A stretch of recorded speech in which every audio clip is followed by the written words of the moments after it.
उनसे जानना बेहद जरूरी है कि एक्सपीरियंस के तौर पे क्या देख रहे हैं, जमीनी हकीकत क्या चल रहा है। चाचा थोड़ा आगे आ जाइए।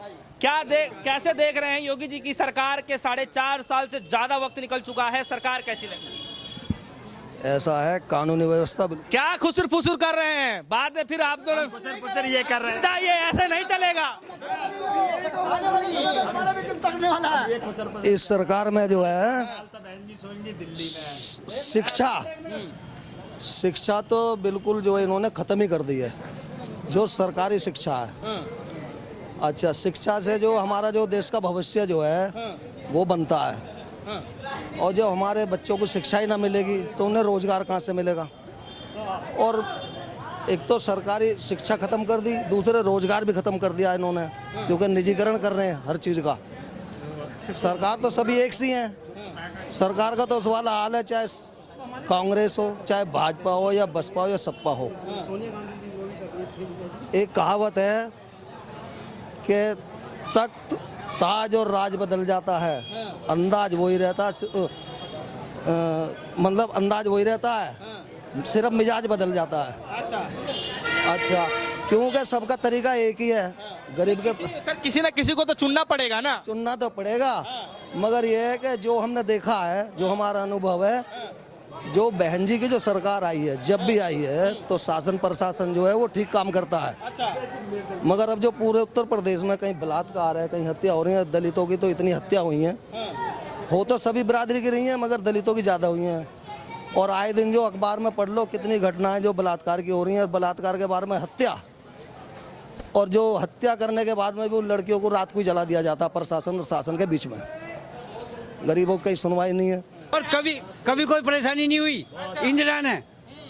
और आज जो है बीजेपी के राज में आज कटोरा हाथ में आ रहा है। बीजेपी सरकार ने यूपीएससी की सीटें भी घटा दी हैं, जो कांग्रेस में 3000 थी, आज 712 है, आज 712 है जी। मायावती जी, अखिलेश यादव और योगी आदित्यनाथ जी में, तीनों में पड़ेला किसका भारी लग रहा है आपको आने वाले चुनाव में? देखो जी, सीधी बात ये, मुख्यमंत्री बहन जी बनेगी, और बनेगी गठबंधन से ही, ये रियल बात है। ठीक है, चलिए आप बता दीजिए। नहीं, केवल पूरे उत्तर प्रदेश में एक ही पार्टी है जो 403 सीट पे अकेले दम पर लड़ रही है, वो कांग्रेस पार्टी है। इसीलिए कांग्रेस की ही सरकार बनेगी, हम दावे के साथ कहते हैं। आपका क्या विचार है? उत्तर प्रदेश में आपका क्या विचार है? मैं ये कहना चाह रहा हूँ कि सरकार तो अखिलेश यादव की बनेगी और किसी की सरकार नहीं बनेगी। वोट आप एक बच्चे के हाथ में वोट है वहाँ पर, हर घर में।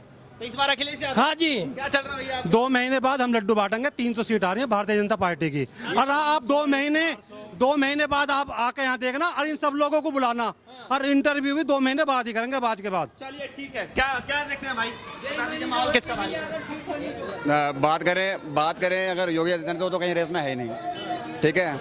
और बात करें कांग्रेस, चाहे पूरी 4-3 सीट पे लड़े, कांग्रेस की सीट कहीं नहीं, कुछ भी नहीं है। 2-3 सीट पूरे उत्तर प्रदेश में निकाली कांग्रेस बस। और जो भी सरकार बना रही है, बहन जी बना रही है, गठबंधन सरकार बना रही है पूरी। इस देश के अंदर कोविड टाइम पे बाकी चीज ना खुल के, राशनों की दुकान इतनी ना खुल के, इन्होंने सबसे पहले ठेके क्यों खुलवाए? ठेके खुलवाए, दारू बंटवाई। उससे बड़ी चीज आप देखिए, लोगों को दूध पीने के लिए घर में दूध नहीं था, सुबह दुकान खुलती है, तुरंत बंद हो जाए 2 घंटे बाद में, पूरे दिन यहाँ पे ठेके खुले हुए हैं। ये किसने करवाया? इस सरकार ने करवाया, बीजेपी की सरकार ने करवाया। मतलब दारू बंटवाने के लिए इनके पास है कि हाँ जी खाओ पियो मौज करो। फ्री में थोड़ी बांटी दारू, दूध भी नहीं बढ़ रहा था, फ्री में दूध भी नहीं बढ़ रहा था। लेने कौन जाता था? तो आपको दारू से दिक्कत क्या हो गई? हमें तो कोई दिक्कत ना, हमें कोई दिक्कत है। मुझे दिक्कत है, मैं बता रहा हूँ। जो हमारे यहाँ पे लोग यार, एक बात बताओ, जब सरकारी दारू बंटवा रही है तो क्यों इंसान लेने वाला जो सब पिया करे? कोविड टाइम पे जब खुलेगी तो लेगा इंसान, वो बटेगा, ठीक है। और जब दूध की बात, अगर मैं दूध की बात करूं तो दूधों की दुकानें भी नहीं हुई नहीं, ठीक है। पड़ला किसका भारी, जल्दी बताइए। पड़ला तो मायावती का ही भारी है, लेकिन एक बात का ध्यान रखना, योगी जी कह रहे थे कि अब की बार जो ठेके खुलेंगे औरतों के लिए शराब अलग से, महिलाओं के लिए अलग से खुलेंगे ठेके। ये देश का बर्बाद करने के लिए आए हैं या देश को चलाने के लिए आए हैं? बताओ। ठीक है, आपके हिसाब से पड़ला किसका भारी है सर? भाई वैसे तो मायावती आएगी, वैसे का क्या मतलब? फुल फ्रेश नहीं आएगी, मगर गठबंधन से तो आएगी। जो चांस बन रहे हैं वैसे तो वो तो निखरचे ही आने के बन रहे हैं। और आगे शांत बैठी हैं, मैदान में आ नहीं रही हैं। वो तो समाज तो जागा हुआ है सब, समाज तो शांत ना बैठा, समाज तो प्रचार कर रहा पूरा उनका। ठीक है। बहन जी सुनो, बहन जी नहीं चाहती हैं कि रोडों पे उतरे मेरे लोगों के खिलाफ मुकदमे लिखे जाए, समझा नहीं? बहन जी अपना काम साइलेंट तरीके से कर रही है। आप सिर्फ मुझे एक जवाब दे दीजिए। बार बार आप कह रहे हैं, आप सबसे पूछ रहे हैं, मैं आपसे पूछना चाहता हूं कि जो लोग, जो भाजपा भी गठबंधन से लड़ रही है, सपा भी गठबंधन से लड़ रही है, बसपा भी गठबंधन तराश रही है, केवल जब ये गठबंधन अभी से गठबंधन की तैयारी कर रहे हैं तो ये सरकार कहां से बना पाएंगे?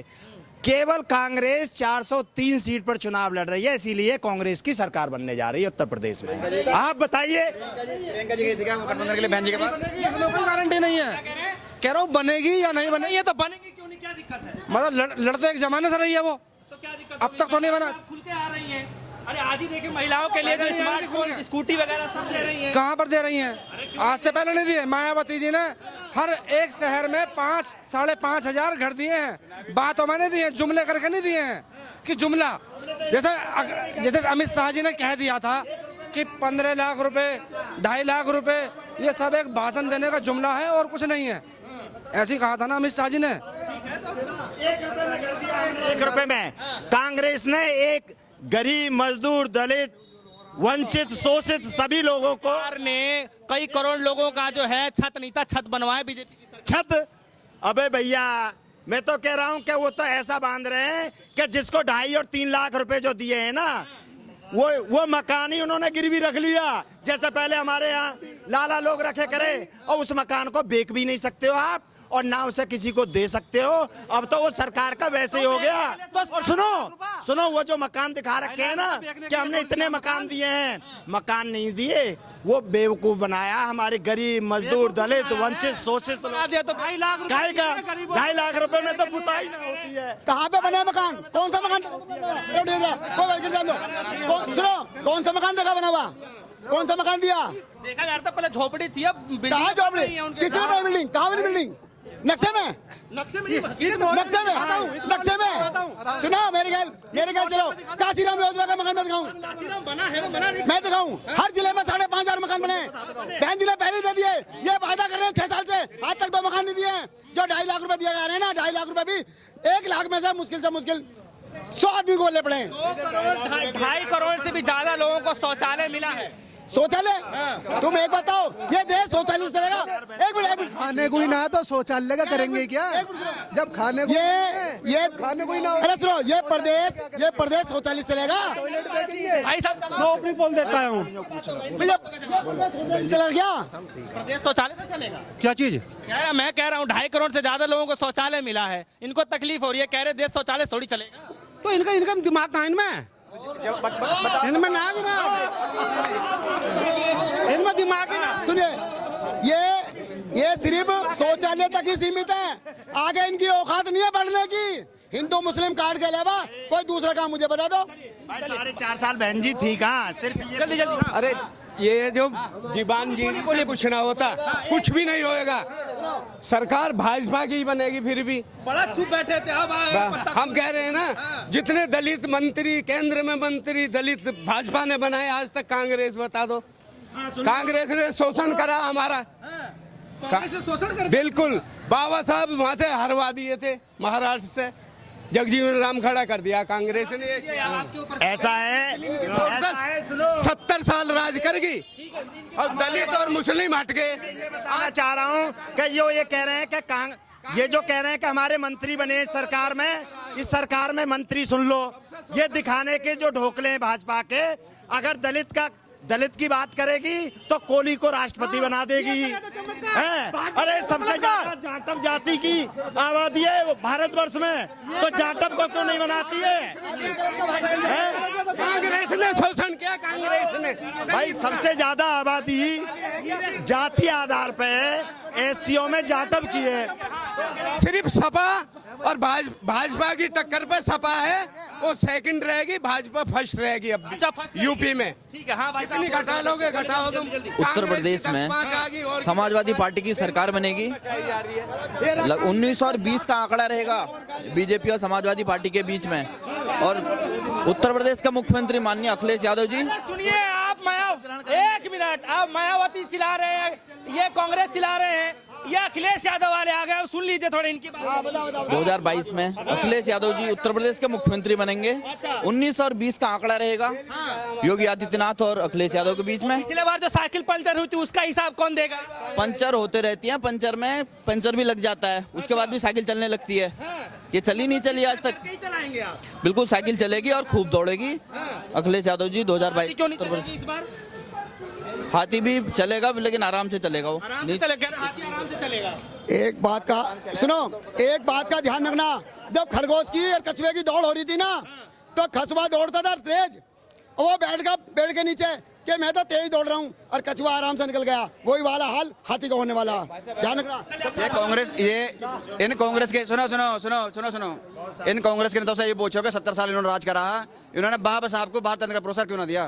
तो चलिए अब आप लोगों को चांस मिला है ना, भारतीय जनता पार्टी को चांस मिला। नहीं, हम बसपा ही हैं, बसपा रहेंगे, और बहन जी हमारे मुख्यमंत्री बन रही है 2022 में। चलिए, तो इस वक्त जो हम लोग गाजियाबाद विधानसभा में मौजूद रहे, लोगों की जो राय प्रतिक्रिया जानने की बार बार कोशिश करते रहे, साफ तौर पे जो है एक तरफा वोट देखने को नहीं मिल रहा है। बसपा के भी सपोर्टर हैं यहाँ पे, कांग्रेस के भी सपोर्टर हैं, साथ ही साथ में जो है भारतीय जनता पार्टी के भी सपोर्टर हैं। तमाम जो वोटर हैं यहाँ पे मौजूद रहे, सबसे राय लिए और जानकारी लिए कि सबसे बेस्ट सरकार कौन रहा। लेकिन ये जानकारी जो है अभी पूरी तरीके से साफ नहीं हो पाएगा, क्योंकि आने वाले समय में जैसे जैसे जैसे समय पास आता जाएगा, शीशे की तरह साफ हो जाएगा कि जनता किसके तरफ जाएगी। फिलहाल के लिए इतना ही, जुड़ रहेगा हमारे साथ इस तरीके से न्यूज़। धन्यवाद।